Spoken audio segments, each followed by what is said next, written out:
Say his name and he appears. Levette believe in poor bookings.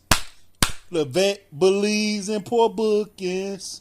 Tries Raw, SmackDowns, and PLEs. Levette believe in poor bookings. Levette believe in poor bookings. Yo, it's your boy, the Ghetto Wrestling Fan here, and I'm back with another review of Monday Night Trash. This show was so trash and so garbage, I almost skipped the review tonight. Not kidding, no jokes. Almost didn't do the review, everybody. This was one of the worst Monday Night Raws I ever seen in my life. It was laughable. I don't know what to say. It was so garbage, but let's get into the review. So we start off the show with Rhea, Ripley, and Asuka, right? So Rhea, Ripley, and Asuka battles in a one-on-one match for who knows what they wrestle for. I guess it's going to be, they setting up a Rhea, Ripley, Io Sky, and a Kabuki Warrior tag team match, which I believe that's what's going to happen next week on Raw. So they trying to build this rivalry between the teams, which is kind of corny, like always, but we're going to get into it. Okay, so they put on a fair match, I say, at best. It was a fair match. They battled back and forth. Asuka and Rhea Ripley battled back and forth. They both get a little blood out of each other. And then we get Kairi Sane. She then knocks Rhea off the top rope. And as soon as she do that, we see Io Sky, she come out. And she uppercuts Kairi Sane. Io Sky then gets on the rope. She get knocked down and hurts her back. Rhea Ripley try to assist her. She get rolled up by Asuka, and that's literally the end of the match, ladies and gentlemen. Like, no joke. That was the end of the match. So to end the match, we got a fruit roll up. Yeah, so that's what happened. That's what happened. Anyway, moving on. Moving on in the show. We got two of the worst promos back to back I have ever seen in wrestling history. So we have Becky Lynch. She comes out of nowhere and basically talk about absolute nothing. She's then interrupted by Maxine Dupri. Maxine Dupri comes to the ring and just rant, like out of the blue rant. So Maxine Dupri agrees with Becky being the best woman of all time, according to the Sports Illustrated. I guess Sports Illustrated said that Becky Lynch was the greatest female wrestler of all time, which in my opinion, that's a lie. But anyway, Maxine Dupri, she agrees with Becky Lynch being the greatest female wrestler of all time and congratulate her. And she then brags about how she pinned the greatest female wrestler of all time, and she'll do it again. She then gets Becky Lynch in an ankle lock, make Becky submit, and we move on. I don't know why they did that segment. They trying to make Maxine Dupri look like she's something that she's not. She's a jobber. Trash. Complete trash. We move on to Stephanie then. She cuts a backstage promo with the manager of Raw, and she barely can speak any English. Well, she don't know a lick of English. Like she don't look like she don't look like she know a lick of Spanish either. She barely can talk. And she cut a promo, which they're just letting anybody cut a promo nowadays. Anybody. Back in the day when we watched wrestling on TV back in the day during the Attitude Era and when Miss McMahon was in charge, he only put his best talkers on the mic. People who can captivate the crowd, who can entertain the crowd, and who can really do a number on the crowd. You know what I'm saying? He didn't throw everybody on the mic. Nowadays, Triple H throw everybody, every time Dick and Harry is on the mic. Next thing you know, Stu is going to be on the mic. He already was on the mic on Saturday Main Event, but Stu going to be doing promos in the ring with the camera nets.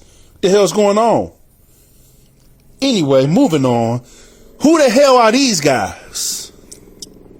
You see, when they first started this Grande Americano bullshit, I thought they were trying to be funny. I thought it was going to be a couple of weeks of joking and trolling the luchador wrestlers, and then they were going to disappear. It started off with Chad Gable. Now we got Ludwig Kaiser as the Americano. Now he got two sidekicks. So anyway, they come out. One of his sidekicks have a match with Javon Evans. This match is complete trash. Only person who's carrying the match and made it a little exciting was Javon Evans, which he couldn't really carry much because the guy he was wrestling with is just not entertainment and corny. Who the hell is this? So we got Nacho Libre versus Javon Evans. Nacho Libre versus Javon Evans. Of course, Javon Evans get the victory. They trying to push him, but it don't look like they pushing him right. Anyway, moving on. So Bayley go one-on-one with Roxanne Perez. And for some reason, I don't think this storyline or whatever they trying to push with Bayley is really hidden with the fans. The fans was dead the whole match. They wasn't intrigued. They wasn't excited. She didn't get no pop. So we all know that So El Ruka defeated Bayley at Saturday main event last week. So now Bayley, in her mind, she's on a losing streak and she's kind of down over the loss. So Bayley continues to battle Roxanne Perez, and she's looking like she's losing the match. She's losing momentum. Then she looks at Lyra in her corner, and Lyra slaps her. So I guess they got a new story mode with Lyra and Bayley. Basically, Lyra got to slap some sense into Bayley for her to get back focused. After she slapped Bayley, she looked like she's supercharged, and she defeats Roxanne Perez. And that's the end of that match. Anyway, moving on. Okay, so next we got the same thing from last week, basically copying and paste. We got Gunther. Gunther comes out and continues to march John Cena, and I beat John Cena, and I did.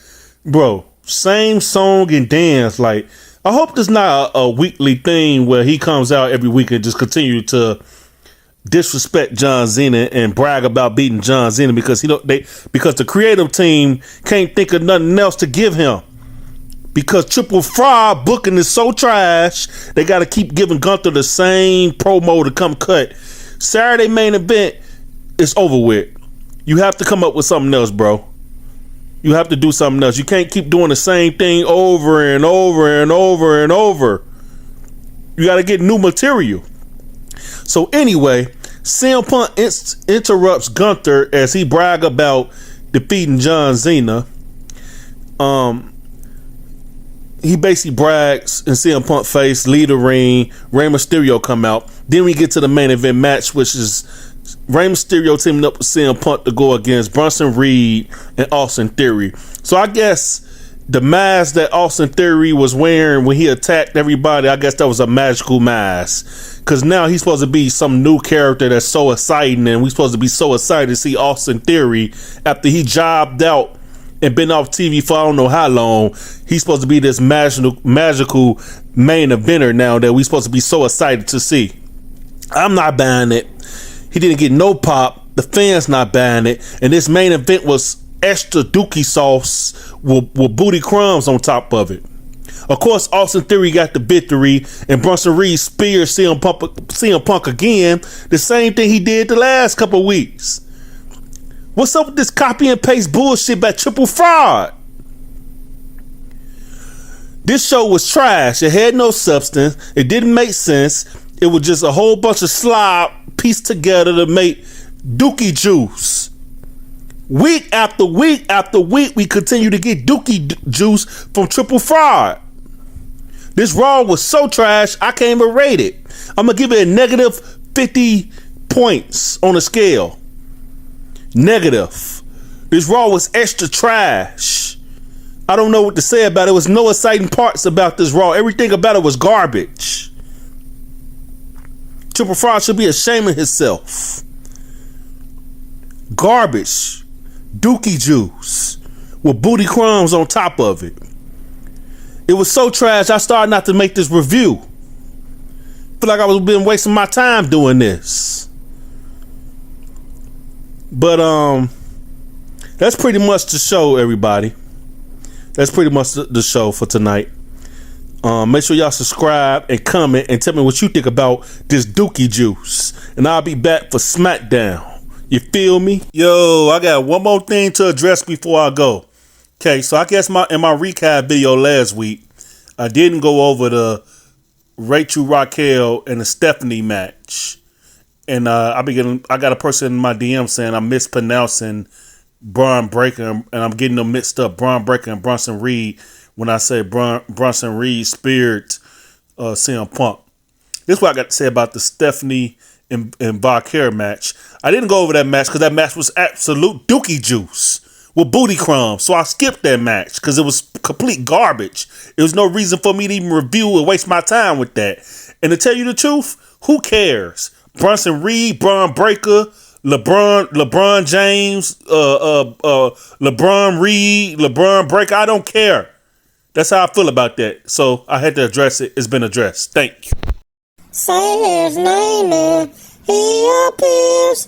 Levette believe in poor bookings. Levette believes in poor bookings. Tries Raw, SmackDowns, and PLEs. Levette believe in poor bookings. Levette believe in poor bookings.